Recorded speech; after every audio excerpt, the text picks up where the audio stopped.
Hello and welcome back to the channel. My name is Kim and this is my Yarnatopia, where I talk all things knitting and crochet all the time. And in today's video, we're going to be following up from this video and we're going to be taking a look at the pair of slippers that I chose to start off with, which is these. And we're going to be talking about what I love about them and what I don't love about them and why there is still an unfinished slipper.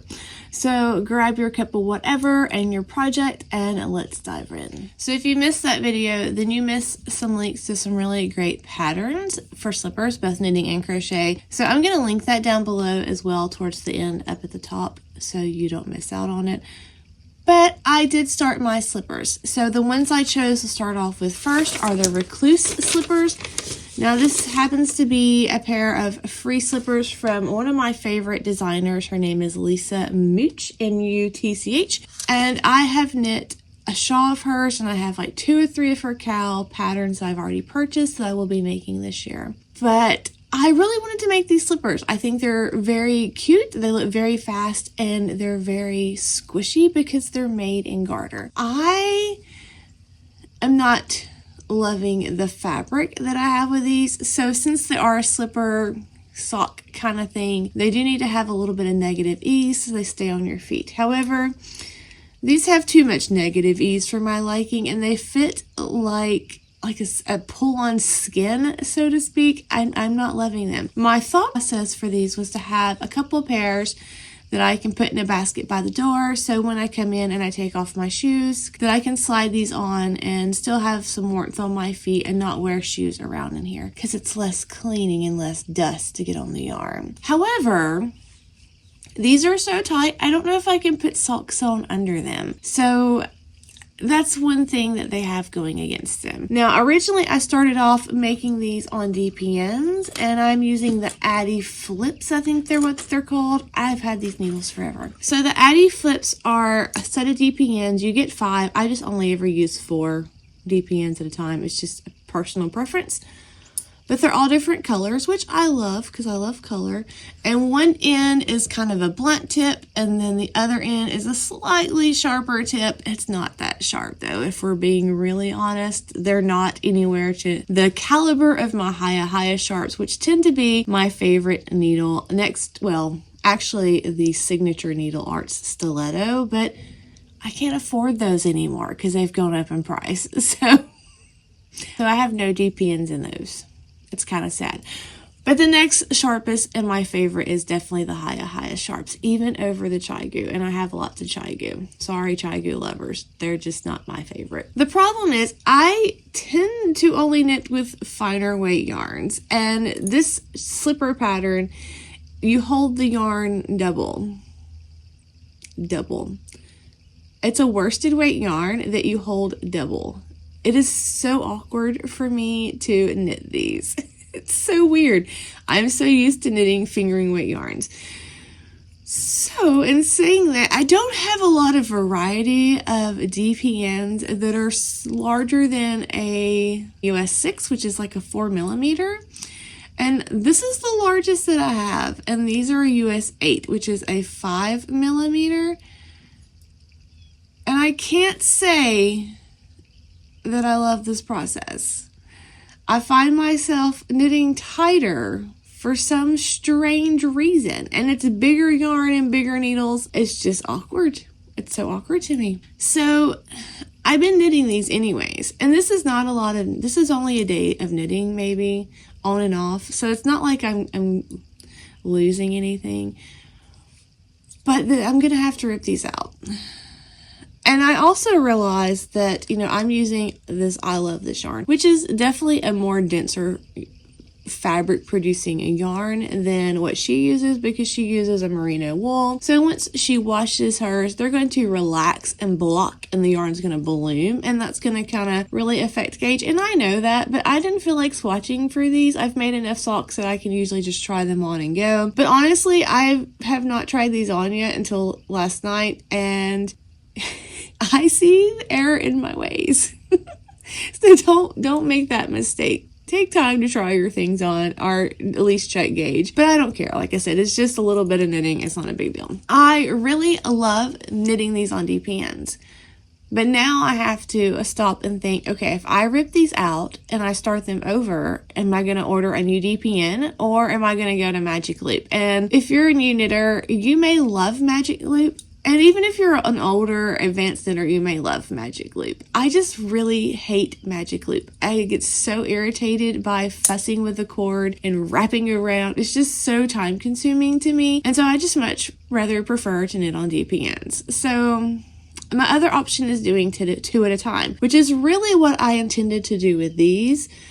But then I started them and I realized to hold the yarn, you know, 2 strands at a time on this skein, I'm either going to have to wind a lot of it off and have 2 separate cakes, or I could do what I was doing and pull from one end and then pull from the other, but then I can only do 1 at a time, which is also kind of what led me down the road to DPNs. So if I choose to do this 2 at a time, I'm going to have to make separate cakes.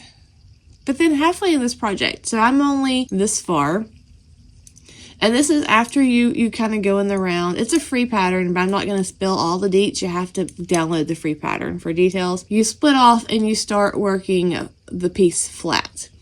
So I have a good bit to go to wrap around my heel because I am a women's US 13 shoe. And I'm looking at this and I'm realizing that I don't even know if I'd have enough yarn to complete these in just this one color. So I think it's important to talk about plans because if you're a new knitter, then you may find yourself in the same situation, then you may not know what to do. And that's okay.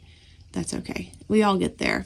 My plan, and your plan may be completely different, but my plan is I'm going to rip these out and I'm going to start them over. And instead of holding this yarn double, I'm going to hold this yarn with a secondary yarn double. And I just happen to have this loops and thread impeccable, and this is in the colorway Punch, Grape Punch. So it is very purple. So the purple is a more brighter purple than what it has in there, but honestly I bought this for my Sophie's Universe. I don't think I'm going to need the 2 full balls, and this is something that Michaels pretty much stocks. It's one of their, I guess, base color, so I can easily grab another skein of this if I ever need it. This I think was discontinued for me a while back, and I don't have access to any more of this. All I have is this one brand new skein. So holding these 2 together is going to give me more yardage that I can use on my big feet for my slippers. So that is what I'm going to do. Also, since I'm doing that, I can pull from the front on both of them and I can pull from the inside on both of them. That way I can do 2 at a time. And I think that's what I'm going to have to do just because I don't have any DPNs larger than a US 8, which is, it's fine. I don't use this size. I think this is the first time I've ever used these. And I probably bought these the year they came out. And I don't even know what year that was, but I'll put it here if I can figure it out. The point is, I've had them forever. And when you first get into the craft, you fall into this trap where you buy all the needle sets and all the sizes, or you get an interchangeable set. And I can tell you, typically that's going to be a waste of money. I did it. I fell into those. I have oodles of needles and oodles of sets, and I hardly touch them. I have my sizes that I use, and I have my favorite needles. Now, granted, I do think you should try on different needles to find the needle that suits you, but I don't think you should dive right in and spend all this money on a interchangeable needle set, and then you finding out years down the road that you don't ever touch them. I mean, they are nice to hang on to in case you ever need something from them, and I love my Addy flips. I just don't ever use this size. Like, I seriously only ever really deal with fingering weight yarn, and the largest needle that I ever usually use is a 4mm, occasionally a 4.5, and that is about it. So I'm not going to order a new pair of DPNs and then not ever touch them again. I say that. I'm going to really try not to order them. So what I'm really going to do is go back to my original plan of doing 2 at a time, because I do have several sets of interchangeables, and I can pull some from my cases to get. So I thought you would get to witness this with me. I do want to say this one thing. Whenever I'm working on any kind of project in the round, I always mark my first stitch. So are that first needle. So these were in the round, and this is where my stitches started. So I always put a little stitch marker or progress keeper right there so I know, hey, this is the beginning. But I'm going to go ahead and take that off, and I'm going to show you this while I have it because it's just adorable. This is a weenie dog, and it's a little hot dog. It's a little Dachshund in a hot dog bun. Look how cute that is. And this is from Simply Serving. But I thought I would let you be part of this process with me. And so, yeah, I'm just ripping them out. It's not a big deal. And I'm just going to pull all this down. Now, since I already have all this yarn that's just going to be dangling, I may need to recake this. I love this yarn cake. I don't know. So let's rip all this out and I will meet you back. So you really don't want to do this around cats. And let me show you why.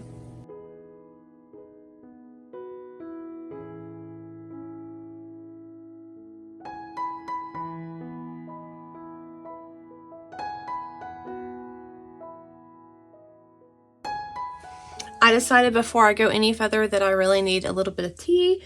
So I've got my kettle that I'm cranking up and I'm going to fix me some tea. I did set up a tea bar out here. It was a priority. I haven't even got everything moved in, but hot tea or coffee is always a priority when you're crafting.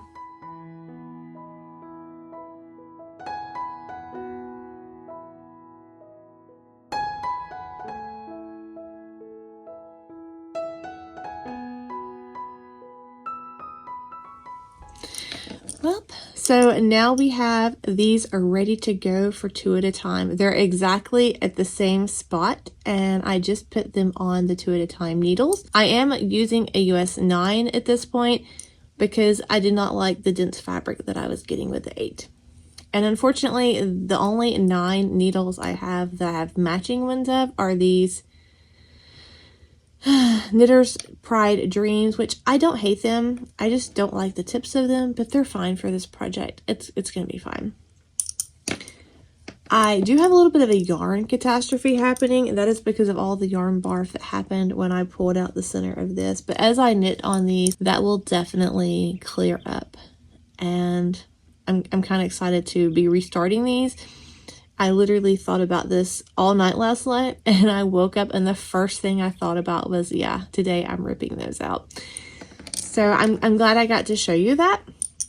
And I did record the process of putting these on 2 at a time. It is going to be at the end of this video in case you wanted to check that out. If not, I completely understand. And this is my things we're making Thursday, these slippers. So we will come back in next week and I will show you the progress that I have made on them, if I've completed them. And I'm also going to be putting out another video coming up talking about the projects mid-month, if I've completed anything, what I'm working on, and what I'm casting on next. So I hope you make sure you're subscribed to the channel and hit that thumbs up button. I would really appreciate it. And check out that video when it hits my channel.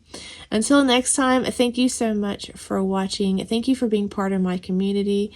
And I hope you have a wonderful crafty day. So for this, I have 4 DPNs. Again, you can use 5 if you want to. I just prefer 4. A stitch marker, a copy of the pattern that can be found down below, and the needles that I'm eventually going to switch it onto, and I'm going to be doing 2 at a time. And I actually have 2 sets of size 9 Dreams. I don't know how. I don't know why. Like I said, this was one of my first sets to ever get. So we're just going to be grateful because that's what I need. I need two sets of them. I think this is going to be much easier to see because there is 2 distinct colors of yarn.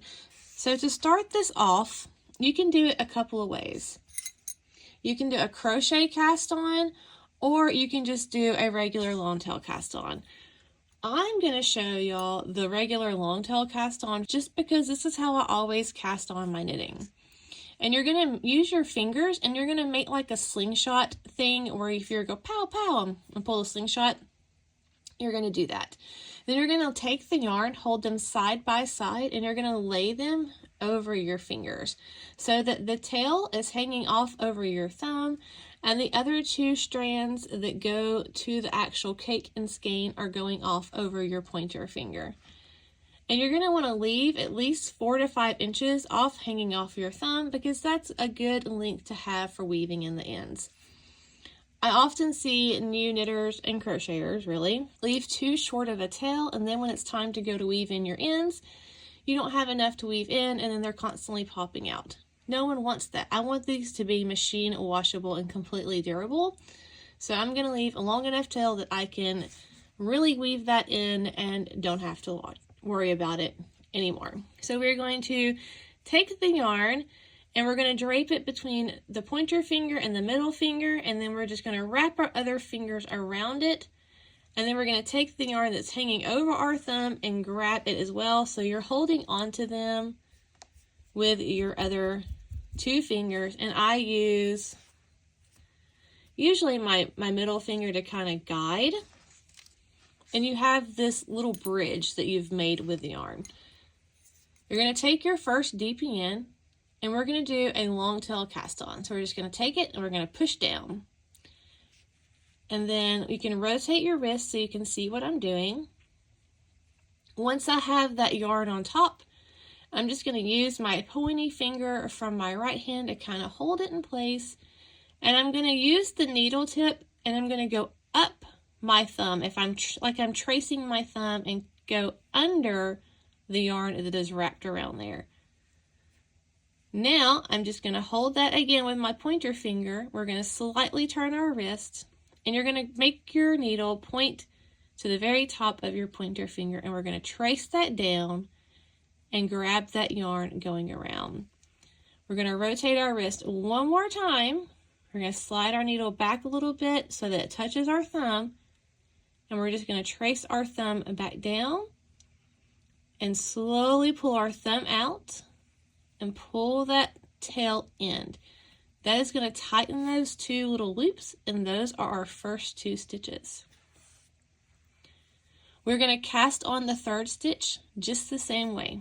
We're going to put our fingers back around the yarn, spread that out, and we're going to go down. This time the yarn's on here, so you don't have to push down, but you're just going to go down. You're going to make your needle touch the bottom of your thumb, let it trace up your thumb and catch that yarn. Rotate your wrist, let it touch the tip of your pointer finger, let it follow down, and then we're going to rotate our wrist one more time, let it touch the top of our thumb, trace down, and slowly pull our thumb out of the loop. And we have 3 stitches. Now we are going to continue in pattern. What I like to do is I like to take this tail and just kind of wrap it under, and that's just going to kind of hold it there, but these should not go anywhere if your stitches are a decent tension. If they're super loose, then yes, they're going to fall off your needle, but in all reality, they're typically not going to fall off. Now we need to evenly distribute the amount of stitches that we're supposed to have to start off with. So I'm going to put the first stitch on the pink, and I'm going to do the second stitch on this gold, and I'm going to leave the last stitch on the blue. That way you can see there's 3 distinct stitches. Each one of them is on a different color needle, but because we were holding the worsted weight yarn 2 at a time, there's 2 different color loops. We're going to flip our work over. And whenever you're doing this, you can see that back stitch is where that yarn is coming from. That is always going to go in the back. You're never going to have the yarn coming from the front. And like I said, the pink was the first stitch. That's the first one we're going to work on. So I just kind of like to maneuver mine so that the pink needle is on top.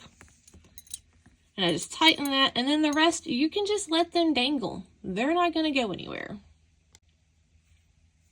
So now we're going to take our 4th DPN. This is called your working DPN, and we are going to do our first stitch. The directions use a increase, which is a knit front and back. So you're going to slide through the front leg of your stitch. If you're looking at your stitch, This going in this way from the left is the right leg. Coming in from behind is the back leg. So we're going to go into the front, catch that yarn, pull it through.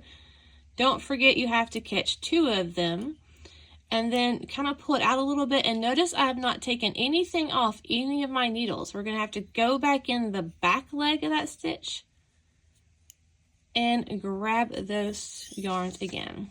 Then we can remove our pink needle.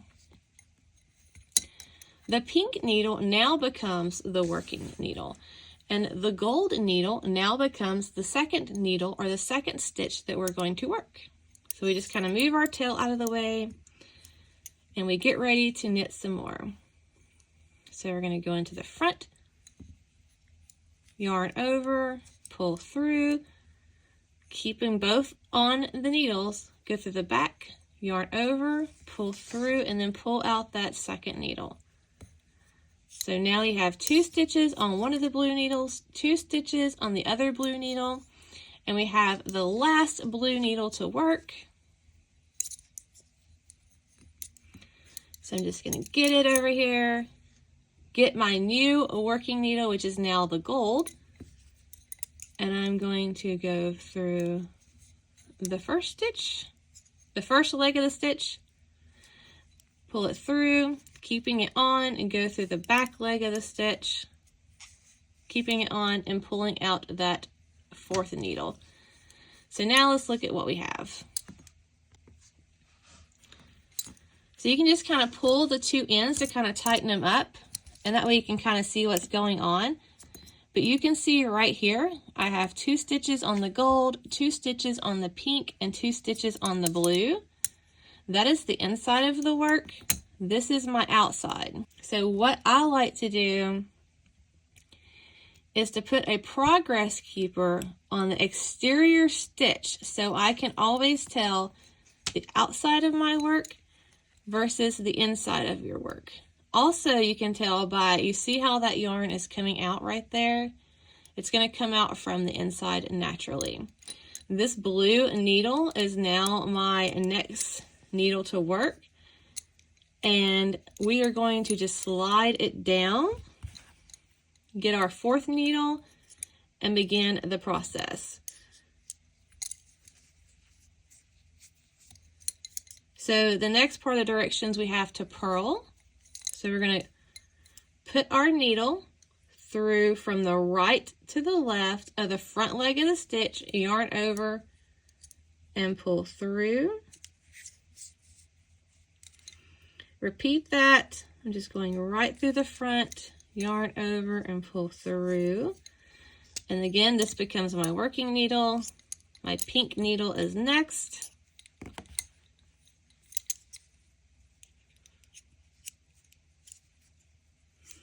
Each time when you purl, you want to make sure that yarn before you start is in front of the needle that you're about to work on. This needle is holding the live stitches. So whichever needle holds the live stitches, you always need to make sure those front yarns are going to come through anytime you're doing purl.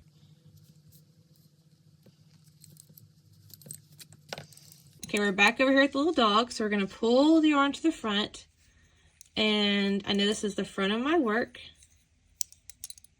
I'm going to purl this set of stitches.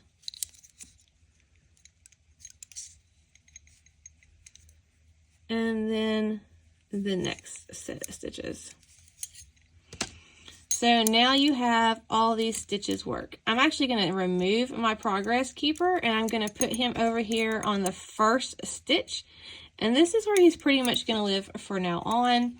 This way it lets me know a couple of things. Number one, it lets me know where the front of my work is, but it also lets me know that this is the first stitch. And if you notice, somehow I managed to drop a purple thread when I was pulling through. So I only pulled through the blue. So what I'm going to do is just slide that right off. And I'm going to pull that blue right through. And the purple thread is right there. So I'm gonna grab a trusted crochet hook and I'm just gonna go in from the back of that stitch, grab that purple yarn and that blue yarn and pull them right through. Well, we got the blue again. That purple is not wanting to come. So you can see my purple is kind of lower, and that is because I'd already pulled it all through all the other stitches, so this doesn't have that much slack on it like the blue does. I'm just going to pull it as tight as I can. If this was further into it, I may go back and undo some of the stitches just to make them even.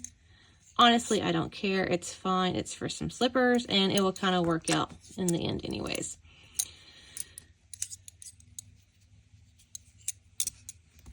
So I'm going to put my little progress keeper right back on that stitch because that is the beginning of my row, and this also marks the first side.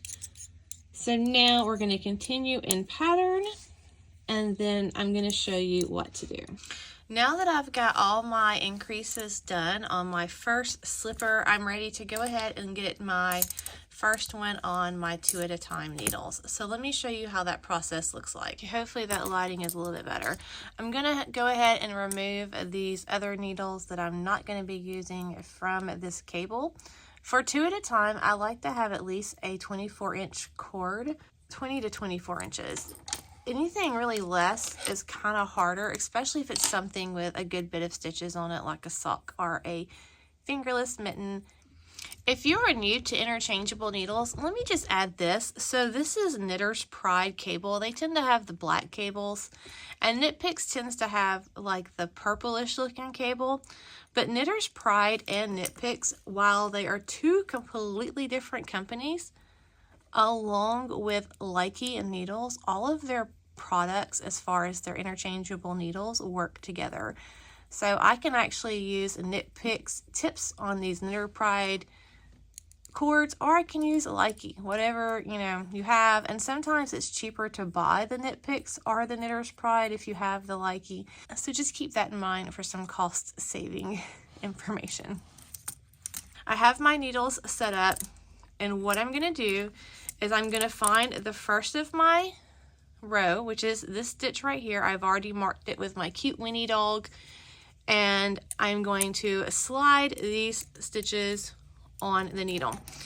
So to make this super easy, what I like to do is, this is my first needle, this is my second, and this is my last. I like to go ahead and separate the stitches that are on my second needle between the first and the last needle, and just have 2 sets of needles. So I'm going to pull that way, and I'm going to go this way and slide the rest on this side. And sorry if you hear some equipment outside. We had a lot of wind come through the other day, and we had some trees blow down on the property line and the fence line. So we have to have get those cleaned up, and that is what the husband and the boys are doing. So now I have all my stitches evenly distributed on 2 needles, and I'm just going to transfer them on my 2 sets of circulars. So this is one, and I'm just going to set it to the side, and then this is the other one. So what I'm going to do is take one end and transfer these stitches from needle 1 all the way on to this needle. Once I get those on, I'm done with that needle. I'm going to pick up my other needle, and I'm going to do the same thing. I'm going to transfer all of those stitches onto that one.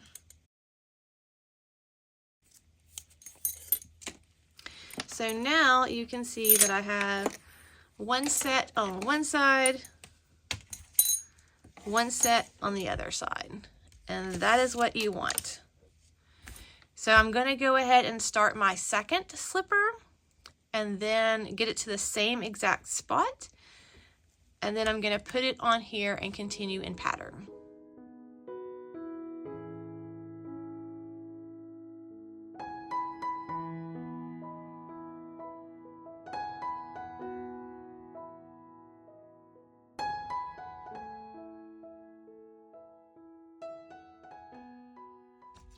Okay, so we're back at this point where we now have all of our increases.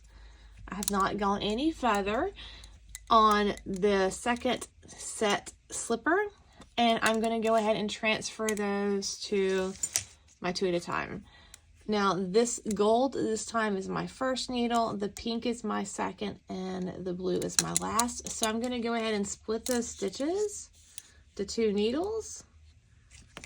And now we're going to put them on the needles that we have for 2 at a time. So this is where it can get a little tricky if you're not paying attention.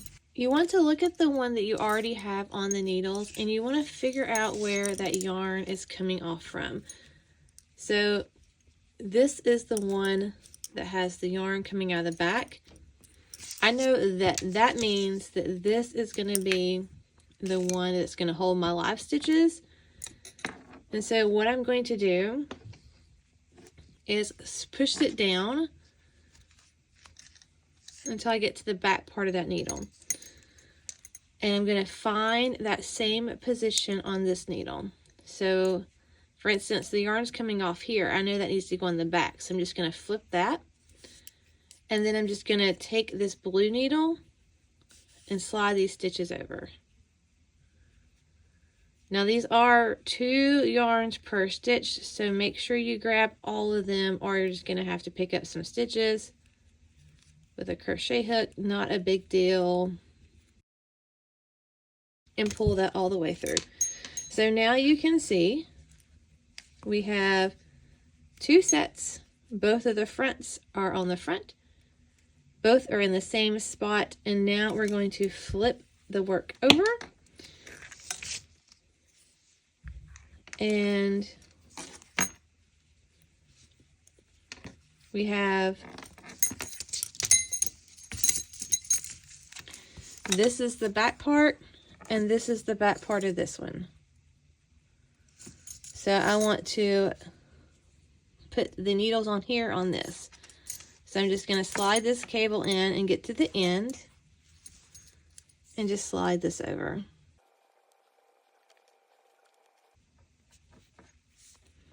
So now I'm completely done with my DPNs. I have 2 slippers on my 2 at a time. You can see they're both right here. Both of them have the working yarn coming off from the bottom left.